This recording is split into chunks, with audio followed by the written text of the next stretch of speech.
A driver facing charges in a bizarre incident at a West End gas station. A customer critically hurt, struck and injured by a gas pump hose. Good evening. The victim remains in hospital with life-threatening injuries tonight. Police say he was hit after another driver took off with the nozzle still in their tank. And late this afternoon, investigators confirmed they have laid charges in this case. CTV's Janice Goulding joins us live from the scene at Burnhamthorpe Road, west of the 427, with the latest details. Janice. Hi, Michelle. Yes, a 26-year-old man is facing charges after an accident involving a gas nozzle here at a Shell station in Etobicoke yesterday evening. A maintenance technician begins the repair work on this pump just before the noon hour. The site where a gas nozzle was ripped from the dispenser and struck a man around 5:30 p.m. yesterday. We received reports of a man in his 60s exiting from a gas station kiosk. At the same time, a man in his 20s was leaving the gas station. However, the gas nozzle was still intact to his car. When the gentleman driving his vehicle drove away, the gas hose ripped from the pump and unfortunately struck the man in his 60s. The blow from the hose knocked the 63-year-old man over, and his fall resulted in life-threatening injuries. It's kind of shocking to me, to be honest. You forget. Sometimes it happens to me that I go and pay and then I leave. And I didn't put the gas. That's pretty close to home as far as I'm concerned. Quite frankly, it's scary too. How do these things happen anyway? What are people using for sense? Well, mistakes do happen there, right? So it's bad or whatever there, right? So but mistakes do happen. While residents in the area reflect on what happened, a Shell spokesperson sent us a statement reading, "This was a tragic incident and our thoughts are with the injured individual and their family at this time.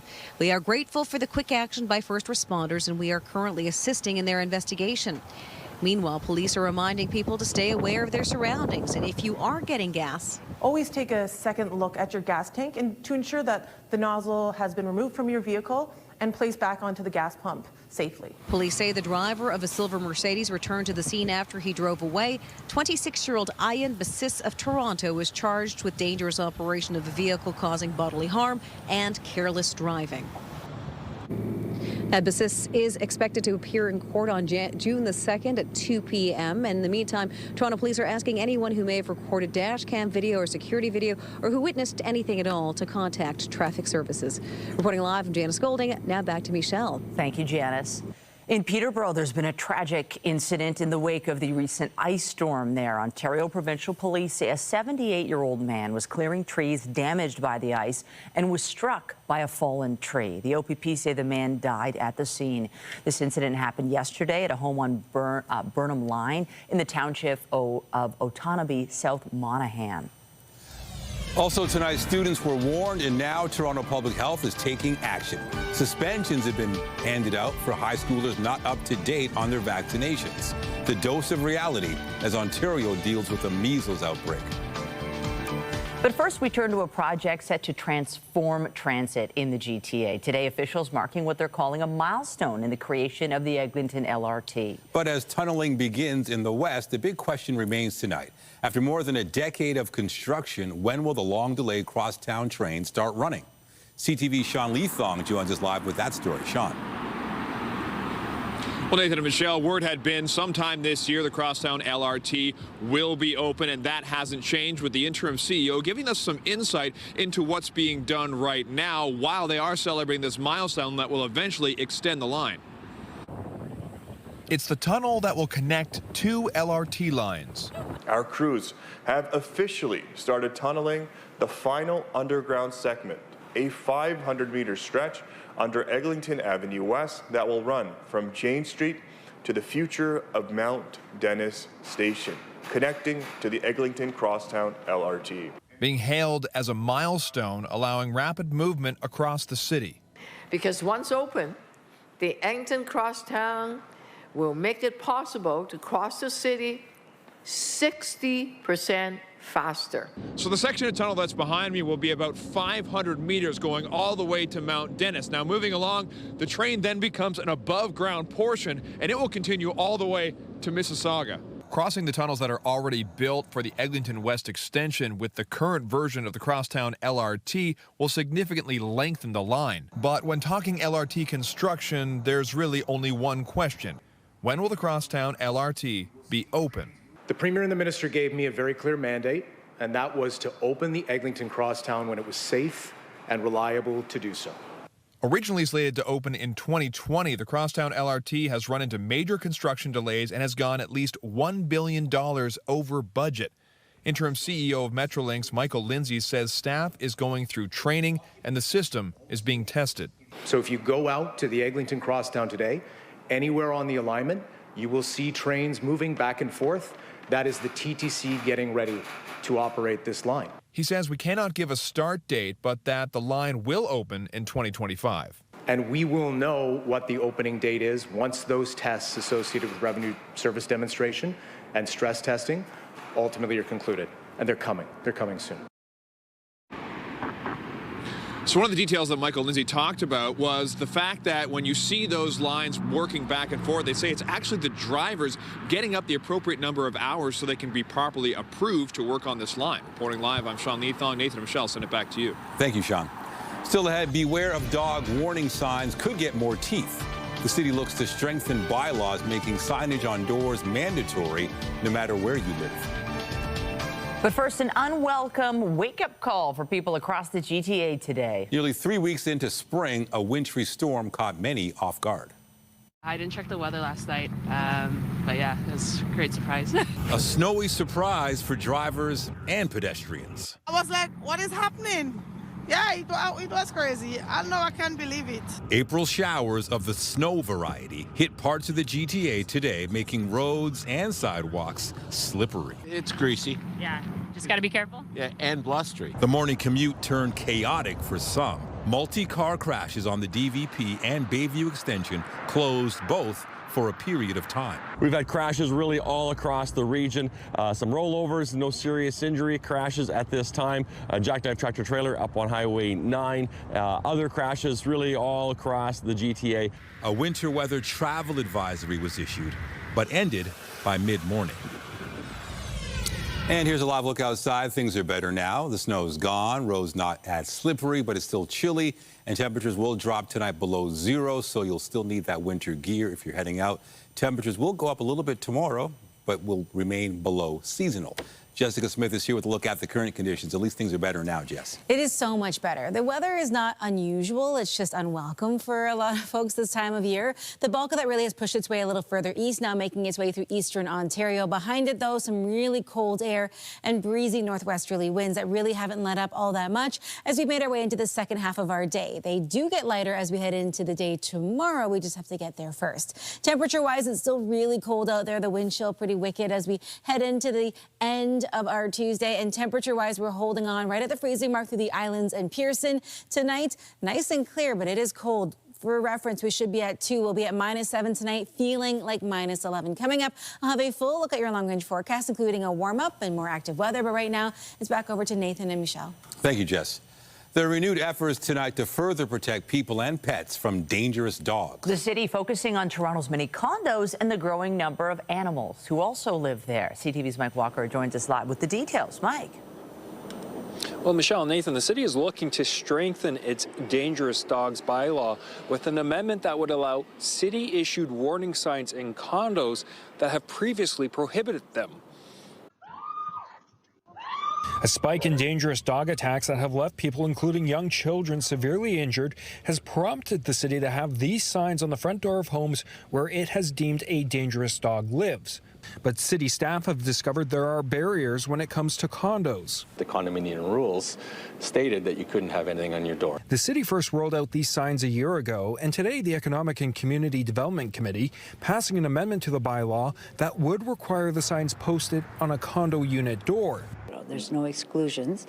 It's very important for public safety. Councillor Paula Fletcher has been pushing for the change that will see the city put property management companies and condo residents of dogs deemed dangerous on notice. The sign makes sure that you know what the owner is supposed to do and that you can avoid your interaction with that. And we'll also be looking at putting it in the lobby as well, because it's really important that people have the information. Of the approximately 300,000 dogs registered in Toronto, 329 are currently listed on the Dangerous Dog Registry. It's unclear how many are in condos. But some residents believe the signs that include a QR code for information are critical. People in the past, just to be aware that it is there, I think it makes sense. If their dog's aggressive, I'd like to know that. The public registry includes the first letters of the postal code, name and breed, as well as the severity of the bite. That same information is available on an online map. Tell people the location of dangerous dogs. But at City Hall today, concerned residents argue the exact location should be known. Why is their privacy more important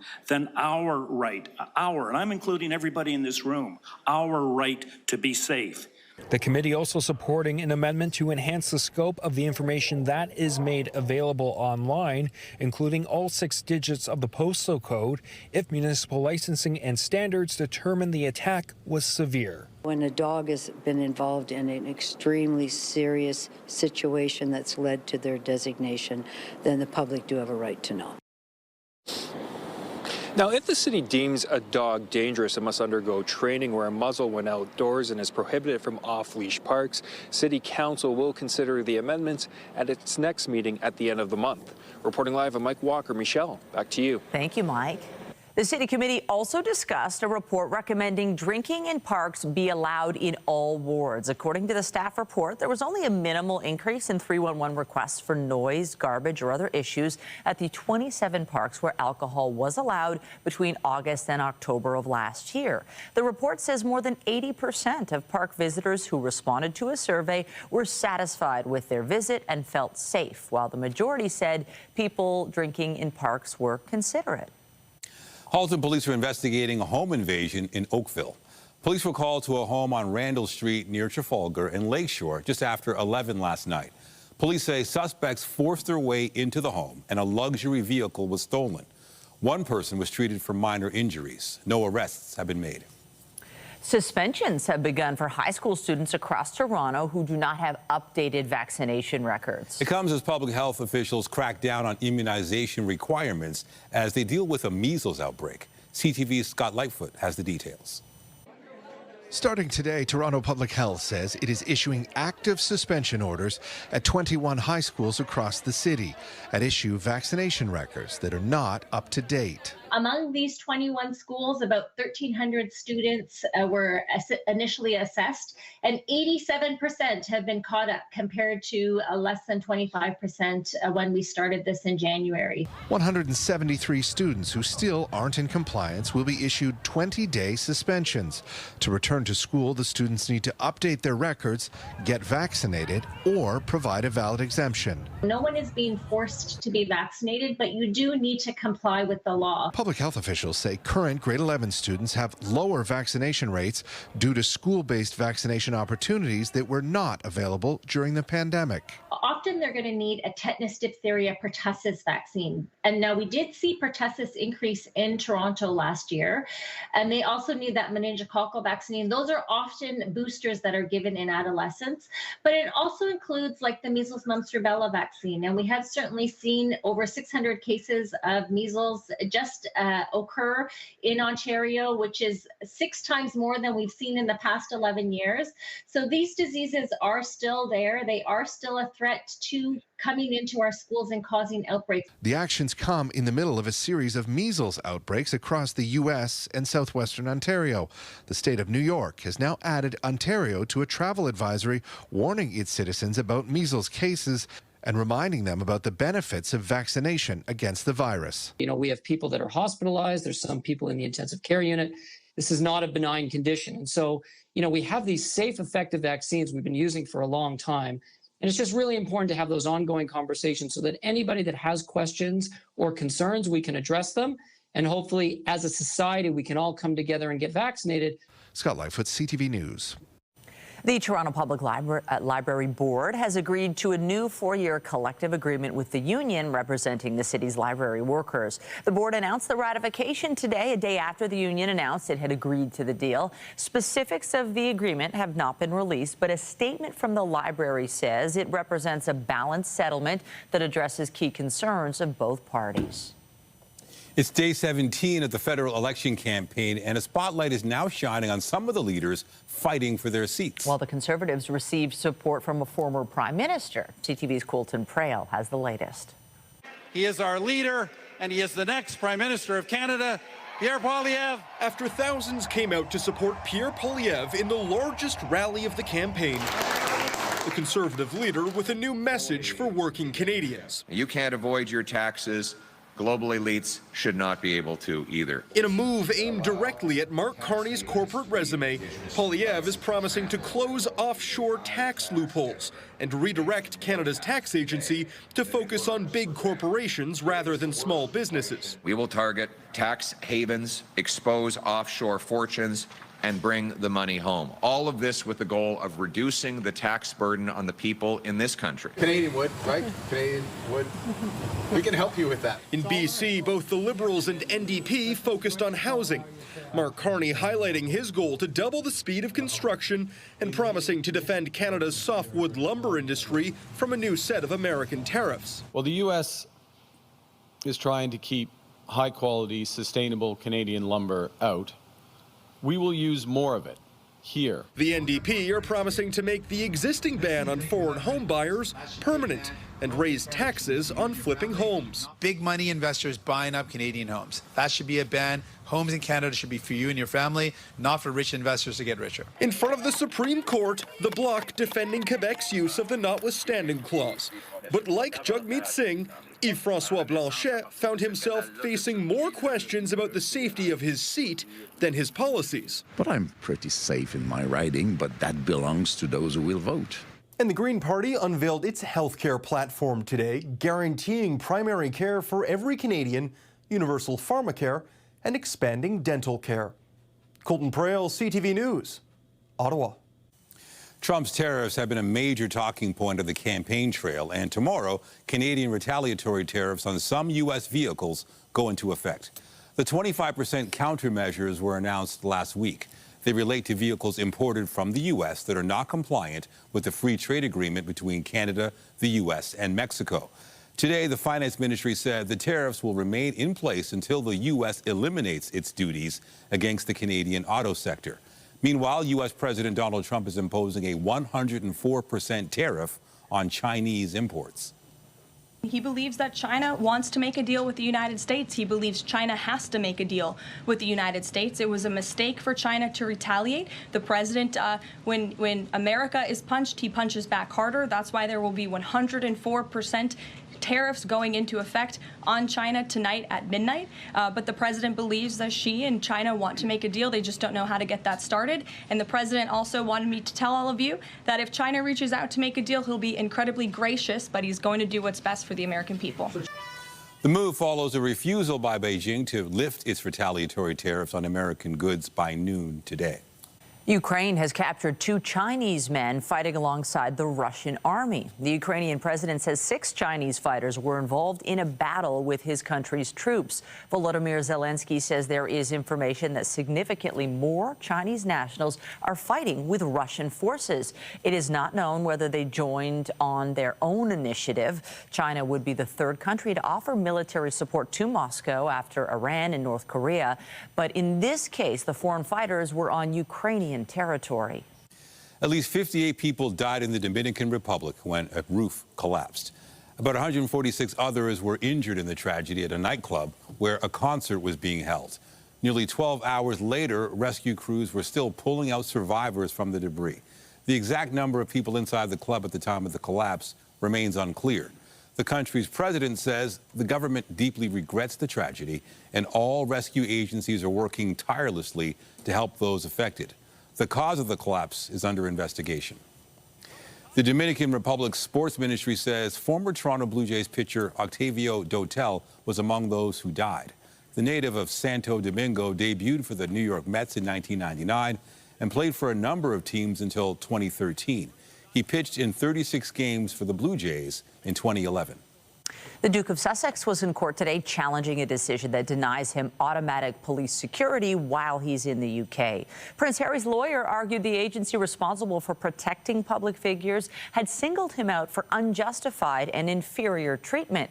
The government's lawyer insisted the decision was not that personal security should not be provided, but it would not be on the same basis due to the Duke's change of status and his move to the United States. Harry's lawyer said today the prince was not seeking to be treated as he was when he was a working member of the royal family.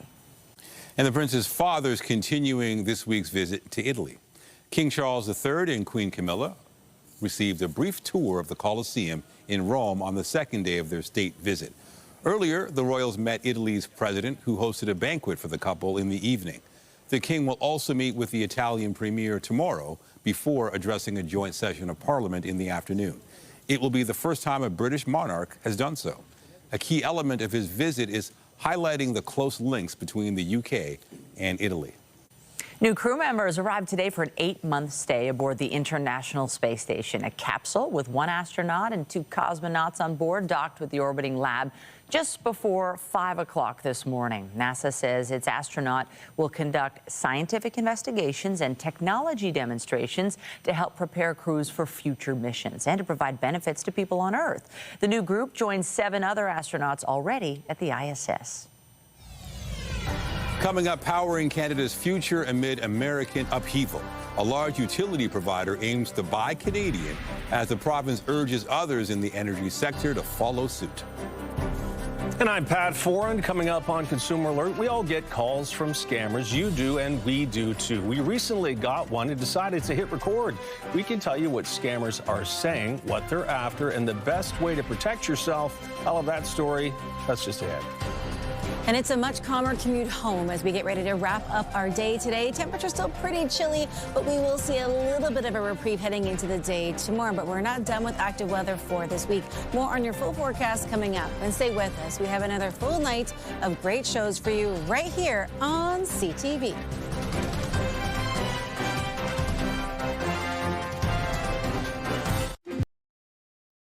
We all know we have to be on guard against fraudulent emails, texts, and phone calls from scammers trying to get our personal information. Chances are you've had a phone call scam before, but in case you haven't, or it's been a while, Pat Foran recently got one and hit the record button. Pat Foran joins us now with Consumer Alert. Can't wait to hear this one, Pat. I did, Nathan. Michelle, thank you. Well, when you get a scam phone call, you really should just hang up. But once in a while, we like to talk to scammers and record the conversation so you know what to expect if they call you. Many people buy things from Amazon, so one of the most popular scams criminals use is impersonating Amazon employees. Usually they pretend you have an expensive order on your account that you didn't make. I got a call from someone that said my credit card had been compromised and I needed to act immediately. Thank you for reaching Amazon. This is Kevin. How can I help you? I got a call saying there's something wrong with my Amazon card. I think it said I ordered an iPhone, but I didn't do that. Then they said they needed my personal information and a verification code they sent to my phone. Right now, I'm going to send you the 6-digit verification code into your text message. I don't think I'm supposed to give out codes that are sent to me. I'm supposed to verify that code first, right? That is the main reason I have sent you the code. Eventually, I told him what I thought of his call. Yeah, I think you're a scammer. All right, you are. You are. Hello? Once the hackers are able to gain access to the account, then they're able to essentially make purchases and have them shipped to different locations. Cybersecurity expert Ritesh Kotak says criminals are looking to hack into your accounts and may already have harvested some of your information from the dark web. To avoid the scam, beware of calls with a false sense of urgency, those seeking your personal information, those asking for banking, credit card, or login credentials, and if they claim you have unexpected orders, you must cancel. They're trying to gain unauthorized access into your account, and when you're getting that code, you think you may be giving it to Amazon to verify identity, but what you're really doing is giving it to fraudsters to take over your account. If you're concerned a call you get could be legitimate, hang up and call the company back at a number you find yourself. And scammers are also calling people, saying they're with Revenue Canada, your bank, or that you've won a free trip. It's best not to pick up when you get unknown calls. If you do, it shows your number is active, which could lead to more scam phone calls. On your side, I'm Pat Foran. If you have a consumer story idea, email us at alert@ctv.ca. Well, you might feel like you're being scammed with the forecast. Waking up to snow today. My kids loved it. Yeah. They looked out the window and it was like Christmas morning. But I mean, Nathan was like, I'm not wearing a coat. I'm glad they were happy. I thought -14 with the wind chill was a scam when I saw it. And I couldn't believe it. Spring in this country is kind of a scam because it'll go from 20 degrees one day to snow the next to back up to like 15. So you just have to be ready for everything. It's playing with your emotions is what the season really does. As we head into the rest of the evening, it stays really windy out there, really cool. We start to warm up slowly as we head into the day tomorrow, but then we watch for another round of active weather, but it's short-lived. So just keep all that gear handy. Now, as we made our way throughout the afternoon, it wasn't all bad. We were done with the snow relatively quickly, although it packed quite the punch early on this morning, of course, just in time for that commute. As we made our way throughout the afternoon, a little sunshine out there, and if you were inside and you look at the sunshine, it felt warm. But if you were outside, that wind was wicked. As we head into the rest of our evening, it doesn't get much better as far as the warmth goes, but at least we're done with the active weather for now. Sitting at the freezing mark feels like -7, a little cooler out through Ottawa. Winds are holding on with a little bit of warmth, but almost everybody feeling that chill in the air thanks to a breezy northwesterly wind. Into this evening, cold as well. -7, it feels like -11. For reference, we should be at 2 degrees for this time of year, and we are nowhere near that really until we get in towards the end of the week. As we step into the day tomorrow, it is better, but we're not quite there yet. We're sitting at 5, we should be at 10, but there's a much lighter westerly wind that carries us throughout the day. The bulk of that system that we had pushes its way east, now impacting portions of eastern Ontario. That trough behind it that brought that little bit of snow as we made our way throughout the morning, it's gone as well. We had high pressure for a little while, but there's another system on the way. This one's set to bring more of a wet snow, more widespread across southern Ontario. That just turns into rain. Timing-wise, this is your Thursday afternoon and evening. For the rest of tonight, though, really it's not too bad, just cold and clear as we head through our evening into the day tomorrow. We start off with a ton of sunshine out there. Into the afternoon, it's just cloud cover. Some few flurries will make their way along those eastern shorelines of Lake Huron and Georgian Bay. Maybe a really small amount of lake effect snow kind of rolling through midday, and then it's gone. We have a really clear commute home. But there's that second system. As it moves through some colder air, as it makes its way towards us, there's the potential of a little bit of kind of wet snow as we head in towards the late morning, early afternoon. So your commute to work on Thursday, okay. Your commute home, less so. As we head in towards the evening, we are watching for it to turn into more of a rain event. So we'll keep an eye on that. Again, the ground is still pretty cold, very saturated, so there's really nowhere for the water to go this time of year when it starts to rain. It moves through relatively quickly, though, and as we head in towards our Thursday evening into your Friday morning, a little bit of a break. Still the chance of maybe a lingering shower, but overall, it's not so bad. Milder tomorrow, but we still stay below seasonal for the high and the low. We step into your Thursday, kind of late morning, early afternoon. We watch for those kind of wet flurries that transition into showers through the afternoon and evening. So give yourself time for that evening commute. And then as we step into your Friday, it lingers into the early morning hours and then it's gone. And then we see a slow but steady climb. I think I can towards a much more seasonal forecast. Heading into your Saturday, cloudy to start, sunshine in the afternoon. Sunday, even sunnier, back into the double digits. And then we stay there for a couple of days heading into next week. So this week is kind of meh. It's just mid. It's okay, but it gets better as we head in towards the weekend. Michelle, I'll send things back to you. Sure looks like it. Thank you, Jazz. Thanks. Also tonight, CTV News gets an exclusive on a Tony and Pulitzer Prize-winning musical. Meet the star and director of A Strange Loop after the break. The province continues to push back against Donald Trump's tariffs by promoting Canadian businesses. Today, power companies were in the spotlight with the largest municipally owned utility leading the charge. CTV's Queen's Park Bureau Chief Siobhan Morris has the details. Not a direction, but a firm push from Ontario's Minister of Energy to keep cash away from the White House. I want utilities to do everything humanly possible to buy Canadian, support Canadian workers, and end purchasing to the extent possible of American materials. Canada's largest municipally owned utility, Electra, announced today it's on board. Prioritizing domestic businesses, vendors, and manufacturers. Looking at everything from IT to the bucket truck deployed to respond to a power outage. New vehicle and related equipment purchased could total approximately $100 million by 2031, and today, over half of this spend is U.S.-based. Bent says all the American contracts under review over the next 6 years total $400 million, money that may be able to be redirected to homegrown firms, something welcomed by the mayor of Barrie. We need more jobs in each one of our cities and throughout the region, and we need to make sure that we're protecting our economy against what we've seen in terms of economic warfare. The personal hits from the U.S. trade standoff aren't abstract, but creating tangible change. I look at the Stellantis plant in Brampton, where we're seeing the product delayed indefinitely. I'm hearing from businesses that they're not sure if they're going to be able to maintain their employment levels. And when we face this attack, we need to do everything we can to invest in Canada. Electra is the first utility to meet Minister Lecce's challenge to shift away from U.S. goods and services. But the government is confident it won't be long until others follow suit. At Queen's Park, Siobhan Morris, CTV News. The provincial government is spending up to $50 million to expand the McMichael Canadian Art Collection in Kleinburg. The facility and its grounds house one of the largest collections of Canadian and Indigenous art. The province says the 3-year capital investment will support repairs and upgrades to the 70-year-old building and increase capacity for existing programs, meetings, and special events. The permanent collection features more than 7,000 pieces. A Pulitzer Prize and Tony Award-winning musical is coming soon to a Toronto stage. It's called A Strange Loop, and today CTV's Andrea Case got a preview. 5'4" high school gym, sneaking a cupcake. These are my memories. These are my memories. Malachi McCaskill says when you are a big, black, queer man, it can be hard to find a play which speaks directly to you.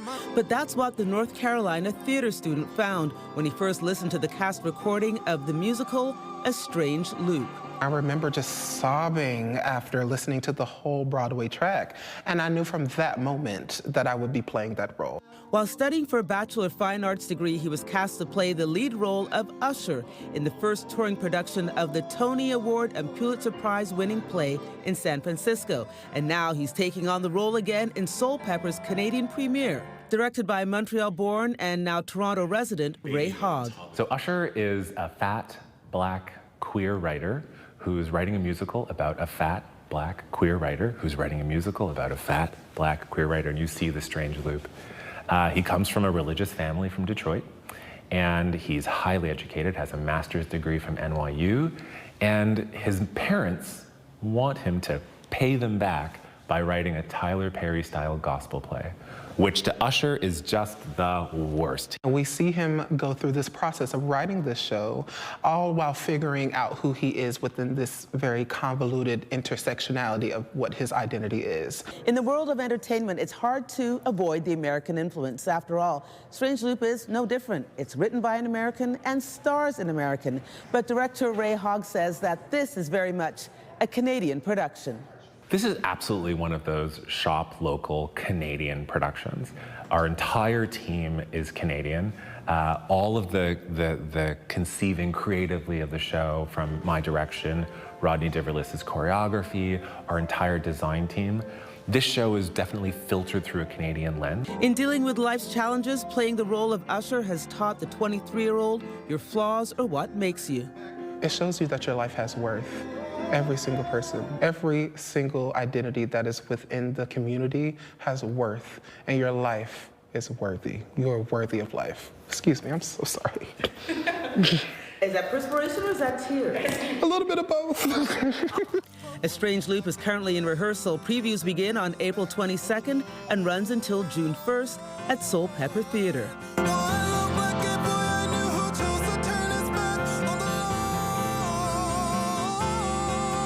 Andrea Case, CTV News.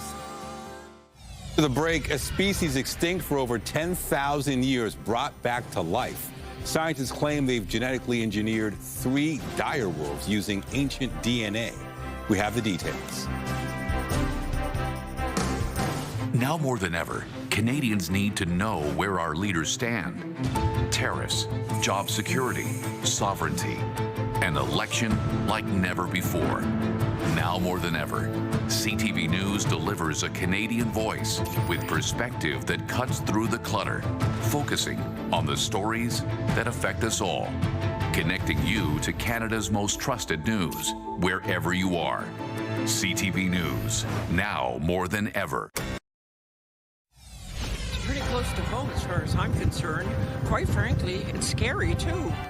Updating our top stories, a man suffered life-threatening injuries after falling to the ground at a gas station yesterday. He was struck by a gas hose that was ripped from the pump when a driver pulled away with the nozzle still clinging to his vehicle. A man has now been charged. Our crews have officially started tunneling the final underground segment, a 500-meter stretch under Eglinton Avenue West that will run from Jane Street to the future of Mount Dennis Station, connecting to the Eglinton Crosstown LRT. It's being hailed as a milestone, allowing rapid movement across the city.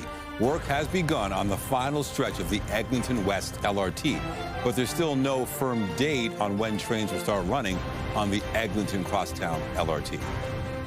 No one is being forced to be vaccinated, but you do need to comply with the law. Toronto Public Health has started issuing suspension orders at 21 high schools for students whose vaccination records are not up to date. More than 170 students who aren't in compliance will be issued 20-day suspensions. They will need to update their records, get vaccinated, or provide a valid exemption in order to return to class. Remember to keep up to date day and night at ctvnewstoronto.ca and by downloading the CTV News app.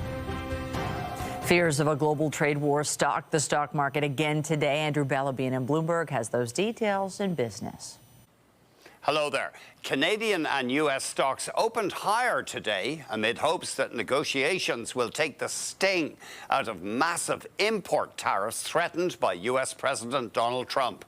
But optimism faded later in the session. Stocks dropped after the White House said the U.S. is moving forward with levies on China as high as 104%. The U.S. S&P 500 ended the session 1.5% lower, as did Toronto's composite index, which was weighed down by falling oil stocks. The S&P is now down more than 11% in the past week, while Toronto has dropped 10%. Strategists at investment giant BlackRock have downgraded their view on U.S. equities to neutral from overweight on a 3-month horizon. Goldman Sachs, which has cut its oil forecasts twice in a week, said there's an outside risk that the global Brent crude price will drop below $40 U.S. a barrel next year. It traded at around $64 today. Energy investors are spooked by the trade conflict and also a move by OPEC Plus to increase production. North American crude slipped below $60, trading at 4-year lows. Shares in giant producer Canadian Natural Resources dropped 5% to hit the lowest since 2023. Canadian energy stocks are down nearly 15% in the past week. And finally, this may be a sign of harder times. The New York Post says some U.S. diners are forgoing pricey seafood towers and settling for multi-layer feasts of hot dogs instead. One restaurant in South Carolina prices its assembly at $60, offering, quote, all 5 of our specialty wieners served on a tower with truffle fries and dipping sauces. Another outlet, Ghost Burger in Washington, D.C., serves, quote, a glorious weenie tower of power that includes 4 dogs, 4 orders of sliders, a cheesesteak cut to share, fries, onion rings, and, quote, all the sauces, all the glory, all for less than $100. The Canadian dollar changed hands at 70.19 U.S. cents, down a fraction. West Texas Intermediate oil was at $59.58 U.S. a barrel, down $1.12. Our latest fix on Western Canadian Select oil, $51.20, down $1.37. And the TSX Composite ended at 22,506.9, down just under 353 points. That's the latest in business. I'm Andrew Bell of BNN Bloomberg. The Business Report is brought to you by Canadian Western Bank, the bank built for business. Meta is adding some new safeguards for teenagers. Instagram users under 16 won't be able to live stream or unblur nudity in direct messages without parental approval.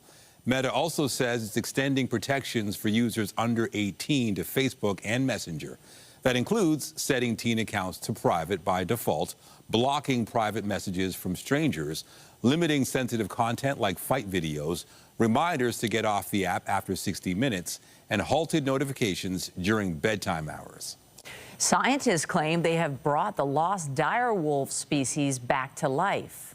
We've taken a gray wolf genome, a gray wolf cell, which is already genetically 99.5% identical to dire wolves, and we've edited those cells. The genetically engineered wolf pups are between 3 to 6 months old and sport long white hair, muscular jaws. They already weigh 80 pounds and are expected to reach 140 pounds. Dire wolves went extinct more than 10,000 years ago and are much larger than gray wolves, their closest living relatives. But independent scientists are critical of the company's claims, saying they aren't actually dire wolves, suggesting all science can do is make something look like something else, not fully revive extinct species. And it's unlikely we will see dire wolves roaming North American grasslands anytime soon. Mickey and Donald say hello to Tucker. This baby giraffe is the newest addition to the Disney Animal Kingdom near Orlando, Florida. He's a third calf born to a female that arrived at the park in 2015. Every birth is important because giraffe populations are declining. Tucker's arrival adds to the genetic diversity and the health of the giraffe population. All 4 species are considered vulnerable. Meanwhile, staff at the Maryland Zoo got quite the surprise earlier this month. A giraffe gave birth to a calf last week, but no one even knew she was expecting. The new arrival is 6 feet tall already, weighs just about 130 pounds. A contest will be held soon to determine her name. Officials say giraffes don't always show when they're pregnant because of their size. The Toronto Maple Leafs begin a crucial road trip in Florida starting tonight against the defending Stanley Cup champions. Now Werenski has it knocked away. Leafs back in with Nick Robertson with a shot. He scores! Holy Mackinac! Toronto will go for its 5th straight win after Saturday's 5-0 victory against Columbus. Tonight, the Buds visit the Florida Panthers, who trail the Leafs by 6 points. Tomorrow night, Toronto's in Tampa to play the Lightning, who trail the Leafs by just 2 points for the Atlantic Division lead. This one's going to drop into right. Second base hit of the night for Guerrero. The Blue Jays look for a 2nd straight win over the Boston Red Sox this evening. Toronto won the series opener last night 6-2 at Fenway Park. It was the first road victory of the year for the Jays. They also play Boston Wednesday and Thursday before moving on to Baltimore. Just ahead, a window into a world we rarely get to see up close on camera and in the backyard. The wild lives of a pair of screech owls coming up. Tonight, Canada's largest school board says get vaccinated or get suspended. No one is being forced to be vaccinated, but you do need to comply with the law. The punishing timeline for students with incomplete immunization records. Later on CTV National News. Finally tonight, a Windsor man has turned his backyard into a window into the wild. It's a view he's also sharing with the world. And as CTV's Travis Fortnum reports, it's become a hoot online. It might not look like much from the ground, but inside this modest birdhouse, nature is putting on a spectacular show. I'd never seen an owl in my life, and then all of a sudden they're in our yard. 6 years ago, that backyard visitor sparked a new passion for Riverside retiree Chris Jacobson, who built them a home. And when the pandemic hit, his hobby really took flight. It was kind of hard to say what was going on in the house because screech owls are elusive, and most of their time they're nocturnal. So after that, we decided, well, to get more of what's going on, we decided, well, probably put a camera inside the house. What started as 1 camera has grown to 6. 2 inside the nest, 4 across the backyard, all capturing incredible close-up moments of a mated pair of screech owls and the 12 owlets they've hatched over the years. We've actually seen like one hatching, like from time that it started peeping inside the shell until it was fully outside of the shell. Jacobson shares these clips on social media where they've attracted hundreds of thousands of views, offering a window into a world most rarely see. I think it's with the owls, it's their eyes. People they see the big eyes, and it's just kind of mesmerizing and mysterious. He says his view counts really soared in those early pandemic days when we were all looking for a little escape. And now they're taking flight once again. It was very well received during that time. It's everything we're going through now, it seems like people are back on that again. What do you want people to take away from the images and the video that you're able to share here? Just to appreciate what's around, the wildlife that's in the area. Travis Fortnam, CTV News. But the owls don't mind this weather. No. They're good with it. They don't give a hoot. Love it. It's still cold outside, so the owls have the right idea, finding a little bit of shelter. If you are going to spend time outdoors this evening, maybe you have to walk the dog or something like that, layers are going to be necessary. The good news is it does get a little better into the day tomorrow. We've seen a lot of that lake effect snow taper off for now, but we are expecting a little blast midday tomorrow. Right now, holding on at the freezing mark, but it feels like -7 and still a pretty breezy wind. For the kiddos tomorrow, still needing the layers in the morning. You might not need them in the afternoon, but we are still watching for that blast of maybe a very light flurry midday. As we head into our Thursday, the next kind of larger weather event is going to be Thursday late morning into the evening, so give yourself time for that commute. The good news is it wraps up just in time for the weekend, and it's looking pretty nice outside, so I don't know about you guys, but I'm wishing for the weekend. Oh, yes. Already. Next week looks fabulous. Thank you, Jess. That's it for us, but you can join Omar Janina tonight at 11 for CTV National News, followed by Zarada Allman with our next local newscast at 11:30. In the meantime, our coverage continues anytime on CP24 and online at ctvnewstoronto.ca. For Jessica Smith and the whole team here at CTV News, thanks for watching. Have a great night.